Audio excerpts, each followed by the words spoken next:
I've been enjoying the routine of driving to the canyon at night, camping outside the park, and starting an adventure early in the morning, especially during these hot summer months. In this video, I'll be doing just that and scrambling up Escalante and Cardenas Buttes off of Tanner Trail. The Tanner Trail begins at Lippin Point, about 20 miles east of Grand Canyon Village. The entire trail goes about 9 miles down to Tanner Beach at the Colorado River. Lippin Point is probably my favorite viewpoint of the canyon along the park road on the south side. And from here I had a great view of the buttes I'd soon be climbing.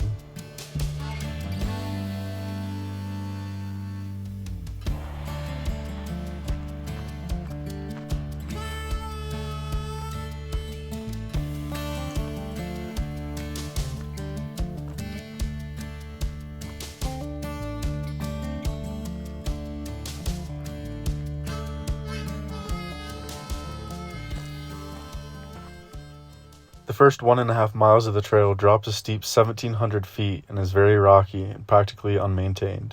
It ranks as one of the most difficult and demanding developed trails in the park. The summer sun rises early and sets late in this part of the canyon. The only water source along the trail is the Colorado River at the end, and the absence of water produces little vegetation and shade as you get lower. River runners call this part of the Grand Canyon Furnace Flats. I tried to take full advantage of the early morning shade descending Tanner.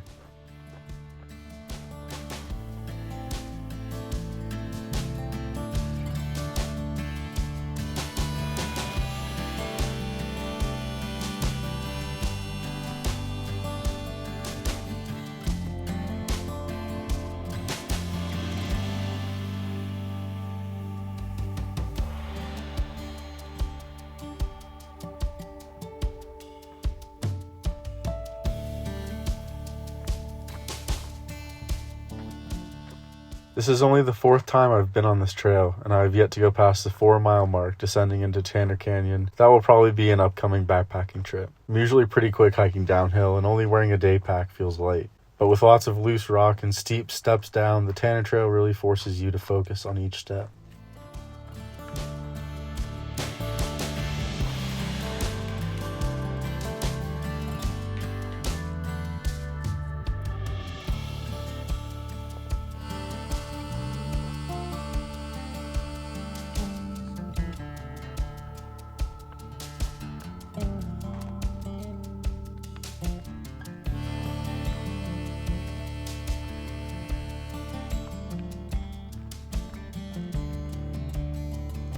A notable part of this trail is traversing down a rock slide that occurred in October of 2004. It was well repaired with nice stair steps right through it. The Tanner Trail was built along a natural rim-to-river route Native Americans used for several thousands of years. The trail as we know it today has been in use since 1890 when Franklin French and Seth Tanner improved it. This work allowed early miners access to their claims.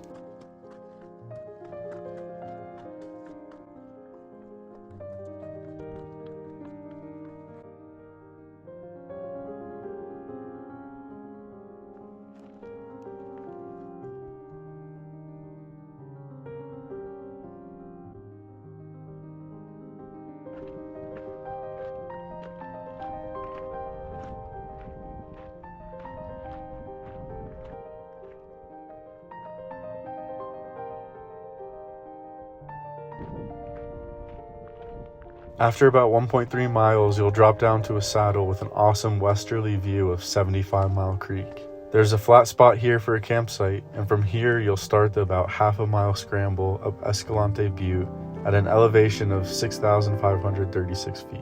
Now the real fun begins.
You know you'll be near the top when you reach the large, lighter washed Coconino sandstone boulders. From here, you kind of have to assess how much actual climbing you want to do. The real summit of Escalante is a split rock, and you have to jump a couple feet over a crack, which is an easy jump, but it would be about a 20-foot fall down below.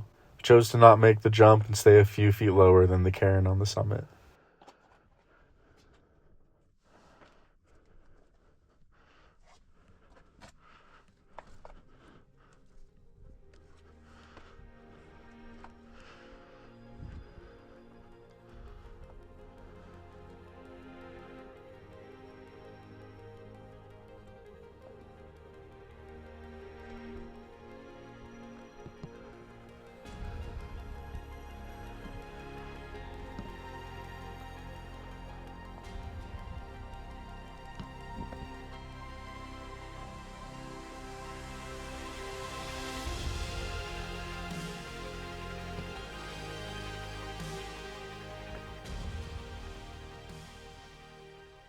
What an amazing view from the top. Something about off-trail travel in the canyon feels really cool.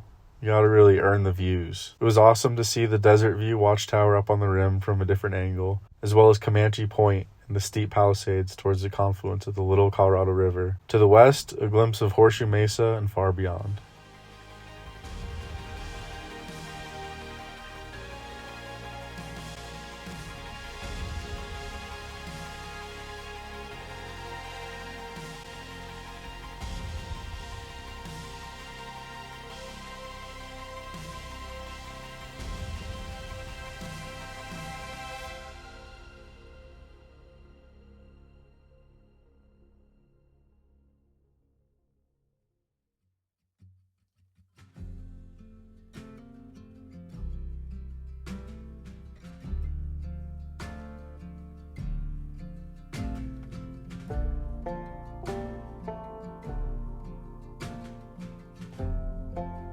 Spent a few minutes at the top taking in the views, having a snack and hydrating. One peak down and one to go. Turned out there was actually a smaller butte in between Escalante and Cardenas that I know now to be called Escaldinas. It looked promising and right along the ridge to Cardenas, so I decided to do it. First, I needed to climb down Escalante.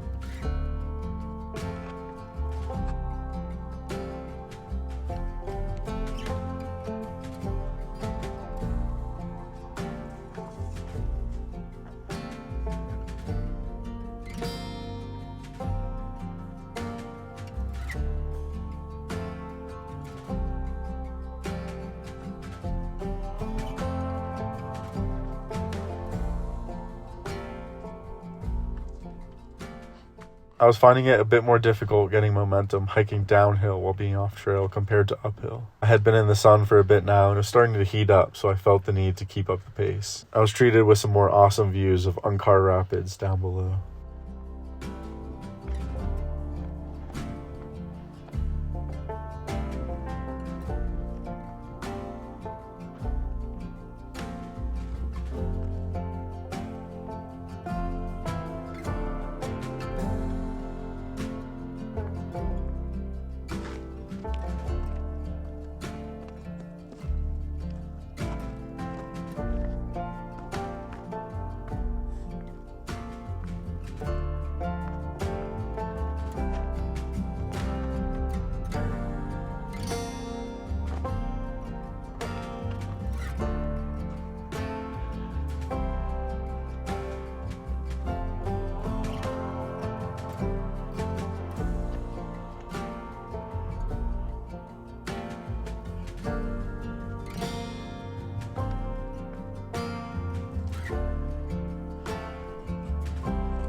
I was now approaching the top of Escaldinas, looking for a break in the Supai sandstone to make it to the summit. It took me a few tries to find the right spot, and it turned out to be a bit more technical than Escalante itself.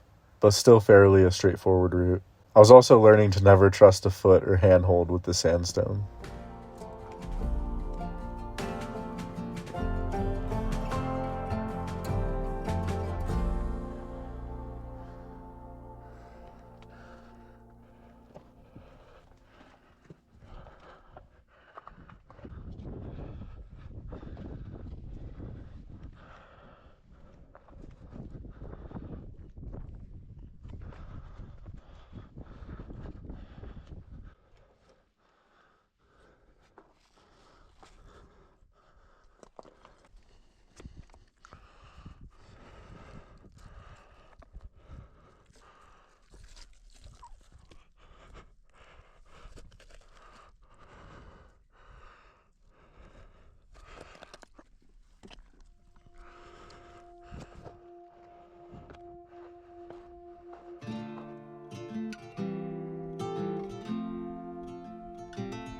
Another epic view from the top. With only Cardenas in front of me, I pushed on. I was glad I could see my line to climb Cardenas as I descended the ridge right towards it, so I knew exactly where I was going up through the red rock. Didn't look like it involved any actual climbing from there either.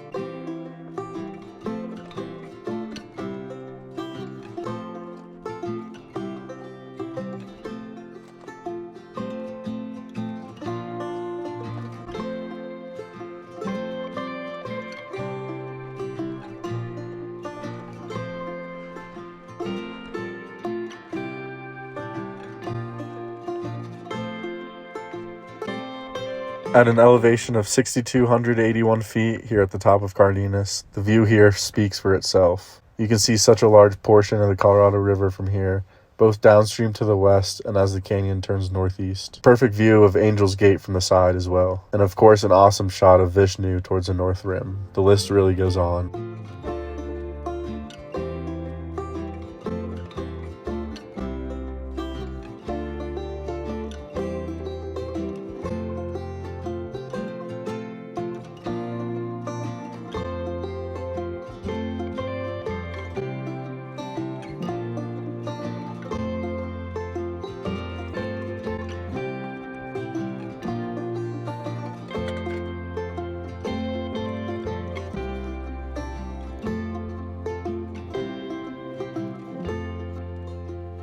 It was certainly memorable to knock off these buttes and sign the summit book. There seemed to be about one signature every couple of months. I descended Cardenas directly towards back to the Tanner Trail. It was refreshing to be back on a real trail, and I had a couple miles of steepness back to Lippin Point. Thanks for watching. Probably more Grand Canyon content upcoming. Peace out.